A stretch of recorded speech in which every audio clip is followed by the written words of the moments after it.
Ladies and gentlemen of the Action Army, what is going on? And welcome to another episode of Answers for Athletes. In today's video, we have a question from XTY Mock TMK, who says, is high volume bad overall or only if there's a limited period of time?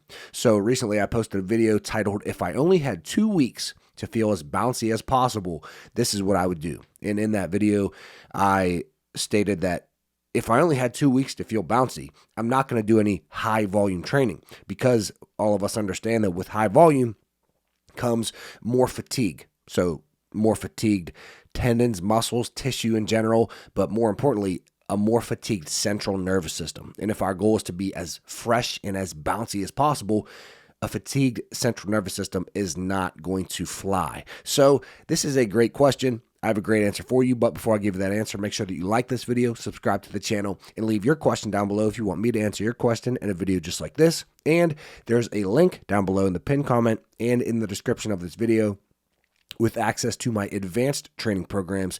Make sure that you click that link. $20 a month gets you access to any one of my training programs. $40 a month gets you access to all of my training programs. And then there is options for lifetime access if you don't want the monthly version. Options for me to be your coach, customized coaching. I will create programming based on you specifically. Everything is down below in that link. But let's get into it. So is high volume bad overall or only if there's a limited period of time? There is one very important thing. There's one very important analogy that I want you to take with you on your training journey for the rest of your life. And you might have heard this before, but training is like going outside to get a tan.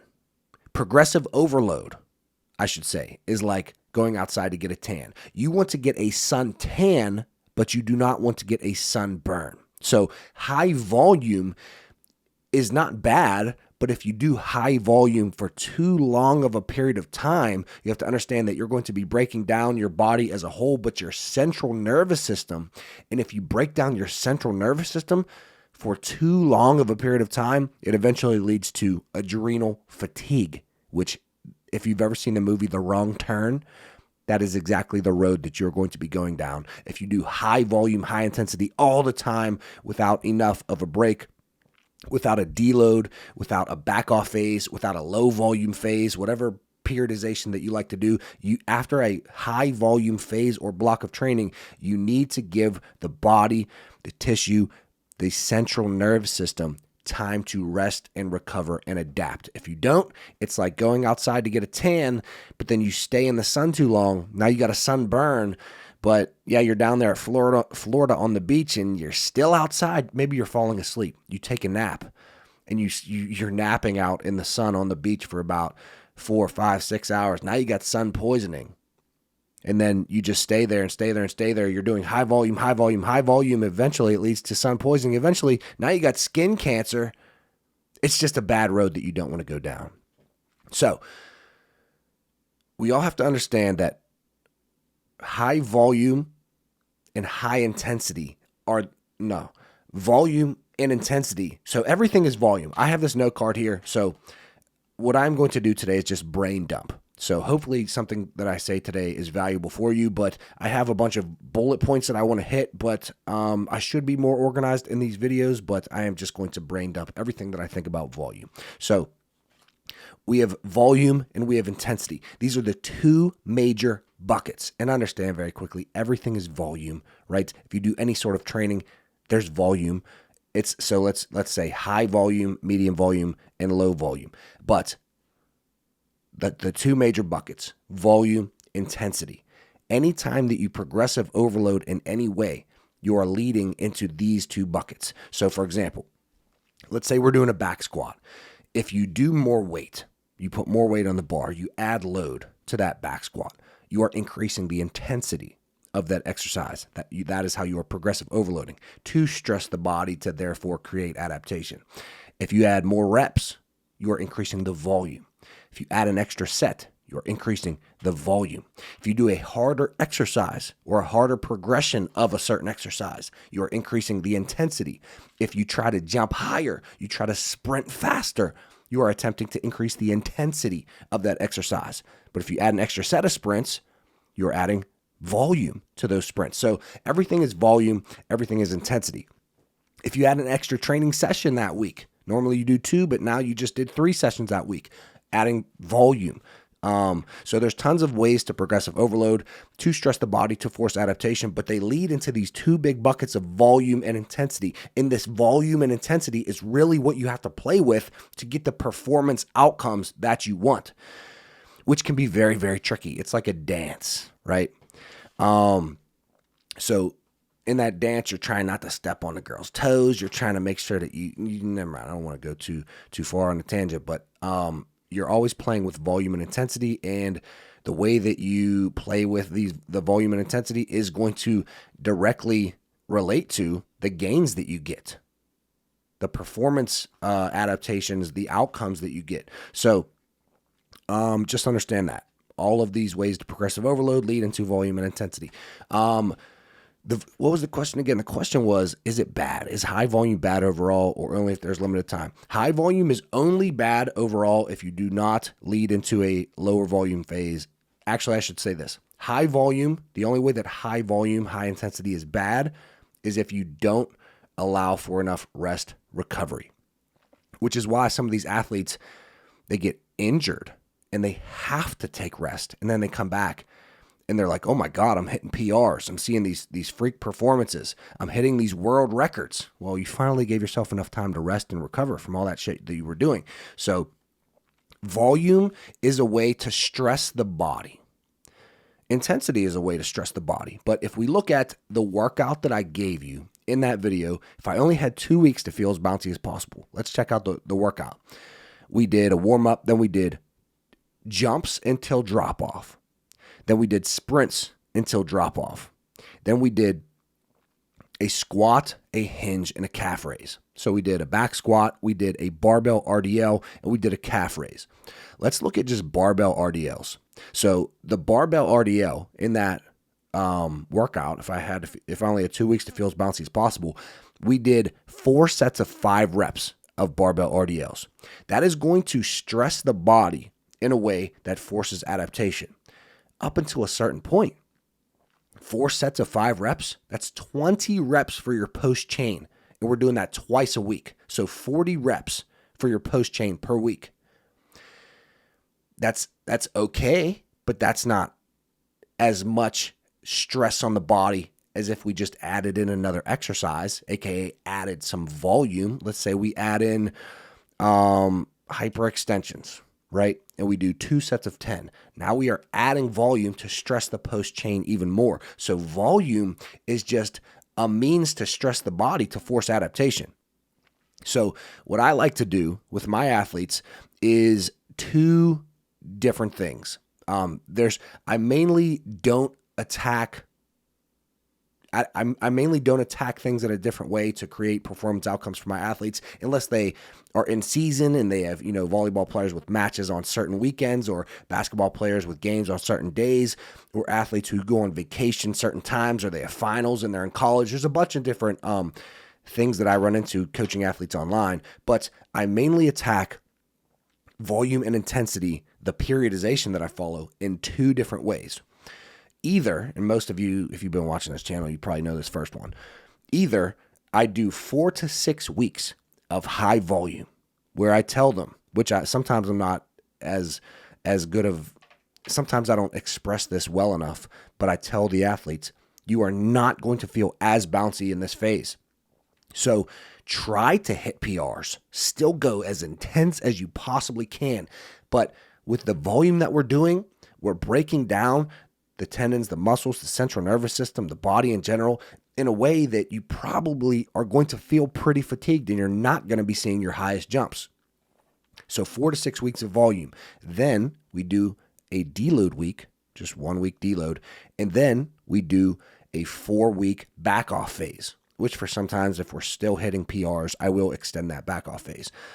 But 4 to 6 weeks volume, 1 week deload, 4-week back off. That is the main thing that I do when I coach athletes online and in person.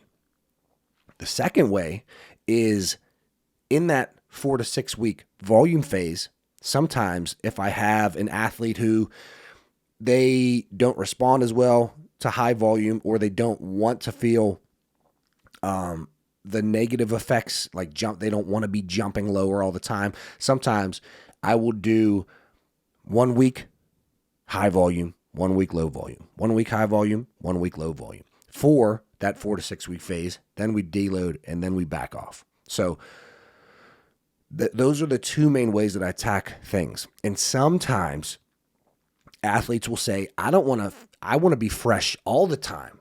I don't want to go through high volume at all. So in that case, we just do back off, deload, back off, deload, back off, deload. In which case, it wouldn't really be considered a back off because that is the standard. However, there are some athletes in that bucket, but you have to understand that if you're just going to do low volume, high intensity all the time, you will eventually run into the problem where it is really hard to force adaptation and get more gains because your body already knows that amount of volume. You can stress the body through intensity, and you can continue to try to run faster, jump higher, lift more weight, but you only have this low amount of volume to play with, which does make it harder to place stress on the body, and stress on the body is what forces adaptation. That is why I like to dabble into high volume. So high volume is like getting a suntan. You want to tan the body. You don't want sunburn. And once you get a tan, you need to go inside. You need to let yourself adapt to that. Essentially, you need to do your high volume, then follow it by low volume. Let me see if I missed anything on here. Hopefully what I'm saying is beneficial for you guys. Younger athletes versus older athletes, untrained athletes versus trained athletes. This is going to, like, the volume is going to be different with younger versus older athletes. If you have a very beginner athlete, you do not need tons and tons of volume. Why? Because even looking at a dumbbell is going to get them gains. They can get gains very easily because they are untrained. So you only need to do a little bit of training and then slowly progressive overload and increase the volume from there. In the same sense, younger athletes can adapt to more. So after they're trained for a little bit, you can throw everything at them. So right now I'm training an 8th grade girl, and we have an hour to work out. And the amount that we get done in an hour, I only see her once a week. So I throw so much at her in 1 hour, tons of volume in 1 hour, but she can adapt to it because she's an 8th grade girl. And she's playing a ton of basketball, and she's in season. She can adapt to all of it. She is growing. And tendinopathy is much, much, much less common in females. A little bit different if you have a male child. But older athletes sometimes they can't recover. They can't adapt from that higher volume, or they need more rest days in between. So what I like to do in that sense is you have to build up to the volume. But what I like for those athletes is that second periodization model that I gave you, where we just do 1 week high volume, 1 week low volume, 1 week high volume, 1 week low volume. For older athletes, and by older, I don't know what I mean, maybe like 45 plus, consider you an older athlete. 40 plus, it depends. I have some athletes who they are older, but they can recover well. I have some athletes who are younger, but they can't recover well. So it really depends. But we can't fight Father Time, myself included. The older that we get, the harder it is to recover from tons of volume. You have to differentiate the volume from the anterior chain to the posterior chain, and you have to know your own body and be intuitive. If we do tons of volume on the anterior chain, it is going to be more stressful on the knees. So if you have any type of knee issues, more volume on the anterior chain might lead to more fatigue and more soreness and tendinopathy on your knees. On the anterior chain, like for me, posterior chain. For me, I can do tons and tons and tons and tons and tons of post-chain work, and I'm not really going to get fatigued. Heavy barbell RDLs if I do them too often, sometimes get me. They get my low back. I will feel soreness in my low back to the point where I'm like, is that pain? So I personally do have to be careful with barbell RDLs. And to combat that, I just do one heavy day of barbell RDLs and one light day. Actually, what you could do, this should be a full video, but I'm going to give you a secret for barbell RDLs if they hurt your back at all. You start with 2 light days of barbell RDLs where you do them light and explosive. And then week by week by week, you keep day 1, let's say a Monday and Friday. You keep day 1 at, we'll say 50%, 1 rep max, light and explosive. We'll just make it easy, 4 sets of 5, light and explosive. And then, so week 1, 4 sets of 5, 50%. Day 2, 4 sets of 5, 50%. Week 2, 4 sets of 5, 50%. But then 4 sets of 5, 55 or 60%.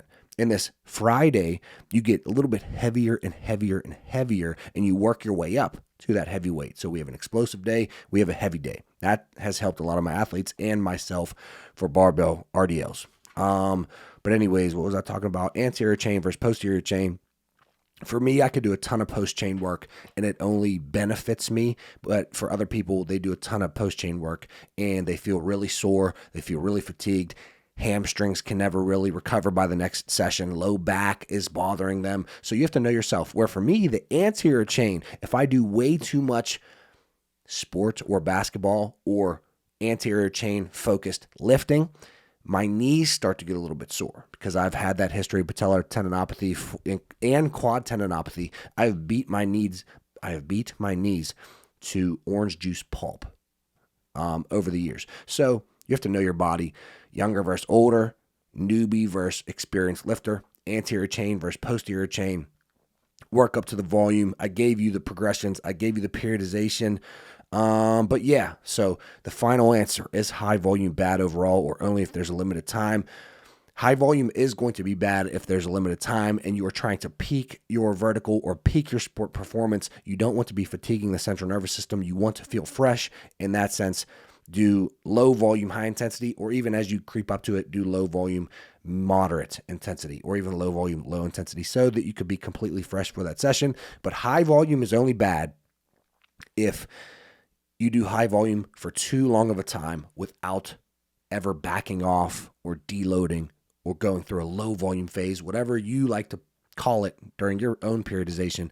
It's only going to be bad if you never have enough time to rest and recover and adapt from all of that stress of the higher volume. Anyways, this was a complete brain dump, but I hope that I said something that is valuable to you.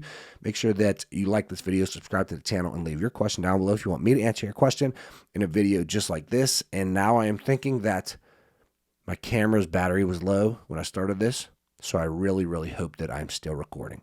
But if I was, you'll see this. Anyways, I'll see you tomorrow, probably not at 9 a.m. Eastern Standard Time, but January 1st, we are getting back on at 9 a.m. Eastern Standard Time every single day, but I will continue with the daily uploads, so I hope this is valuable for you. Love you all. See you tomorrow. Peace.